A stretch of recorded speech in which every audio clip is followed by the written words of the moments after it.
നമസ്കാരം. പുതിയ വീഡിയോയിലേക്ക് എല്ലാ മാന്യ പ്രേക്ഷകർക്കും സ്വാഗതം. ഒരു പ്രസ്ഥാനത്തിന്റെ താഴേക്കിടയിലുള്ള പ്രവർത്തകർ എത്ര ആത്മാർത്ഥതയുള്ളവരാണെങ്കിലും അതിന്റെ തലപ്പത്തിരിക്കുന്നവർ ജനങ്ങളിൽ വിശ്വാസം നൽകിയില്ലെങ്കിൽ ആ പ്രസ്ഥാനം ജനങ്ങളുടെ മുമ്പിൽ നിന്നും അപ്രത്യക്ഷമായി പോകും. അല്ലെങ്കിൽ ഒരു പ്രസ്ഥാനത്തിന്റെ താഴേക്കിടയിലുള്ള ആളുകൾ എത്ര കണഞ്ഞ് പരിശ്രമിച്ച് ജനങ്ങളുടെ ഇടയിലേക്ക് ഇറങ്ങിച്ചെന്നാലും അവരെ നയിക്കുന്ന നേതൃത്വം ജനങ്ങളിൽ നിന്നും അകന്നു പോയാൽ ആ പ്രസ്ഥാനത്തോട് ജനങ്ങൾക്ക് വെറുപ്പ് തോന്നും. ഈ ഇലക്ഷനിൽ LDFനുണ്ടായ കടുത്ത പരാജയത്തെപ്പറ്റി ഞാൻ ചില വീഡിയോകൾ ഇട്ടിട്ടുണ്ട്. അത് കാണാനിടയായ CPMന്റെ പ്രവർത്തകർ ഞാൻ പറഞ്ഞത് ശരിയാണോ എന്ന് പരിശോധിക്കാതെ, ഞാൻ പറഞ്ഞതിൽ വാസ്തവമുണ്ടോ എന്ന് മനസ്സിലാക്കാതെ എന്നെ വിമർശിക്കുകയുണ്ടായി. ചെറിയ വിമർശനമല്ല അവർ വിമർശിച്ചത്, കടുത്ത വിമർശനം. ഞാൻ പറഞ്ഞത് മുഴുവൻ ശരിയായെന്ന് കാലക്രമേണ മനസ്സിലായിട്ടും അവർക്ക് എന്നോടുള്ള അമർഷം തീർന്നിട്ടില്ല. LDF തോൽക്കാനുണ്ടായ കാരണങ്ങളിലൊന്ന് പ്രധാനമായും പറഞ്ഞിരുന്നത്, ശബരിമലയിലെ സ്വർണ്ണക്കൊള്ളയെ നിങ്ങൾക്ക് പ്രതിരോധിക്കാൻ പറ്റിയില്ലെങ്കിൽ നിങ്ങൾക്ക് തോൽക്കുമെന്നായിരുന്നു. തോറ്റതിന്റെ കാരണവും ഞാൻ പറഞ്ഞത് അത് തന്നെയായിരുന്നു. പ്രതിപക്ഷ കക്ഷികൾ LDFനെതിരെ സ്വർണ്ണക്കൊള്ളയിൽ ആരോപിച്ച മുഖ്യ കക്ഷിയായിരുന്നു പത്മകുമാർ, ദേവസ്വം ബോർഡിന്റെ പ്രസിഡന്റ്.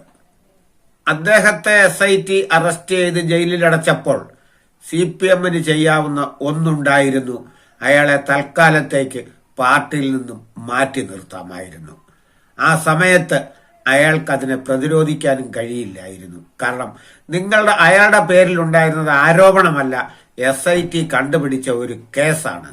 അതിന്റെ പേരിലാണ് അയാളെ തുറുങ്കിലടച്ചത്. അയാൾ പുറത്തിറങ്ങി വന്നപ്പോൾ എന്താണ് സംഭവിച്ചത്? പത്തനംതിട്ട ജില്ലാ കമ്മിറ്റി മനസ്സിലാക്കിയത് അപ്പോഴാണ് ഇയാളും തോൽവിയുടെ കാരണഭൂതരിൽ ഒരാളാണെന്ന്. ഒടുവിൽ ഇപ്പോൾ അയാളെ പുറത്താക്കുവാൻ തീരുമാനിച്ചപ്പോൾ അയാളിതാ നേതൃത്വത്തിനെതിരെ തിരിഞ്ഞിരിക്കുകയാണ്. ഇപ്പോൾ എന്തു ചെയ്യും? ഇപ്പോൾ വീണ്ടും കുരുക്കിലേക്ക് വീണുകൊണ്ടിരിക്കുകയല്ലേ. അയാൾ പറയുന്നത് വിശ്വസിക്കാനായി കേരളത്തിലെ പത്രങ്ങളും TV-കളും കാതുകൂർപ്പിച്ച് നിൽക്കുകയാണ്. അത് ജനങ്ങൾ വിശ്വസിക്കുകയും ചെയ്യും. കാരണം അയാൾക്കെതിരെ നടപടി എടുക്കേണ്ട സമയത്ത് എടുക്കാഞ്ഞതിന്റെ ശിക്ഷയാണിത്. ഇടതുപക്ഷത്തിന്റെ നേതൃത്വത്തിൽ നിൽക്കുന്ന CPM അതിന്റെ തലപ്പത്ത് അഴിച്ചുപണി ആവശ്യമാണ്. അതിന്റെ തലപ്പത്ത് നിൽക്കുന്നവർ എന്തും കണക്ക് കൂട്ടുന്നത് ഞങ്ങളുടെ കുറ്റങ്ങളൊന്നുമില്ല, ഇത് മറ്റുള്ളവരുടെ കുറ്റമാണ്, പ്രവർത്തകരുടെ കുറ്റമാണ്, എതിരാളികളുടെ കുറ്റമാണെന്നല്ല. ഇതിന്റെ CPMന്റെ തലപ്പത്ത് നിൽക്കുന്ന നേതാക്കന്മാരുടെ കുറ്റമാണ് എല്ലാ തോൽവിക്കും അടിവരയിട്ട് കൊടുക്കുന്നത്. അങ്ങനെ തിരിച്ചടി കിട്ടുമ്പോൾ നേതൃത്വമാണ് ഒഴിഞ്ഞു മാറേണ്ടത്. ഇത് നേതൃത്വം ഒരിക്കലും ഒഴിയില്ല. മറ്റുള്ളവരുടെ മേൽ കുറ്റം ചുമത്തിക്കൊണ്ട് അവർ അതേ സ്ഥാനമാനങ്ങളിൽ നിൽക്കുകയാണ്. ഇത് ശരിയാണെന്ന് എനിക്ക് തോന്നുന്നില്ല.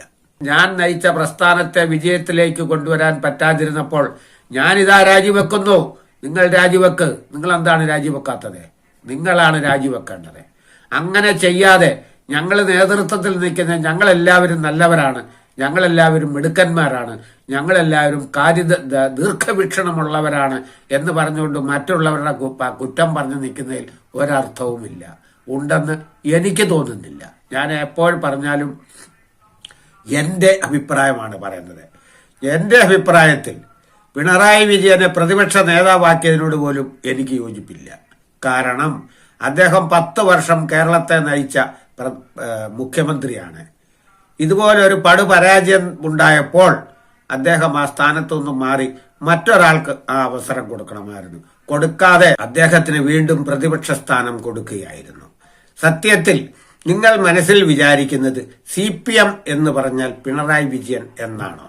അദ്ദേഹത്തിന്റെ കാലം കഴിയുമ്പോൾ CPM ഇനി ഇല്ലേ? അങ്ങനെയാണോ നിങ്ങൾ ഉണ്ടാക്കി വെച്ചിരിക്കുന്നത്?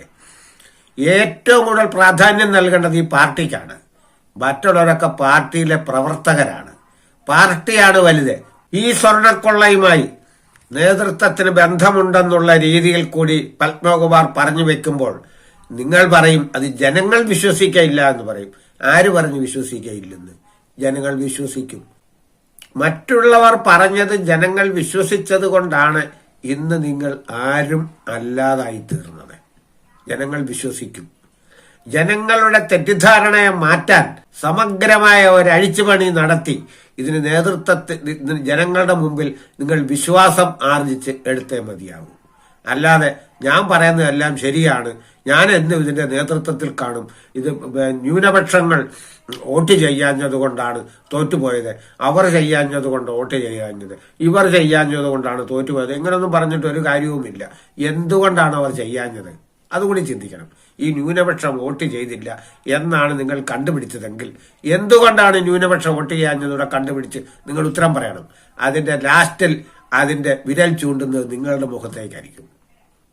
കാരണം ന്യൂനപക്ഷങ്ങൾ എന്തുകൊണ്ട് പാർട്ടിയിൽ നിന്ന് അകന്നുപോയി?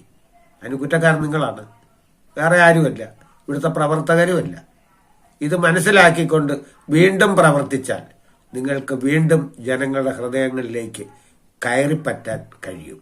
ജനങ്ങളുടെ ഹൃദയത്തിൽ കയറിപ്പറ്റുമെങ്കിൽ മാത്രമേ നിങ്ങൾക്ക് കസേരയിൽ ഇരിക്കാനുള്ള അവസരം കിട്ടുകയുള്ളൂ. ഞാൻ ഈ പറഞ്ഞു കേൾക്കുമ്പോൾ പലർക്കും എന്നോട് വെറുപ്പ് തോന്നും. എന്നോട് വെറുപ്പ് ആർക്കും തോന്നണ്ട. കാരണം ഞാൻ ഈ പറഞ്ഞത് സത്യമാണ്. ഞാൻ തെറ്റിതിരുത്തി മുന്നോട്ട് പോകാതെ ഞങ്ങളുടെ നേതാവിനെ പറ്റി അയാൾ അങ്ങനെ പറഞ്ഞു എന്നല്ല പറയേണ്ടത്. ഇതൊരു ജനാധിപത്യ പാർട്ടിയാണ്. ഒരിക്കൽ ഞാൻ പറഞ്ഞിരുന്നു, ഇത് ടോക്കൻ കുഴലിലൂടെ അധികാരത്തിൽ വന്ന പാർട്ടിയല്ല.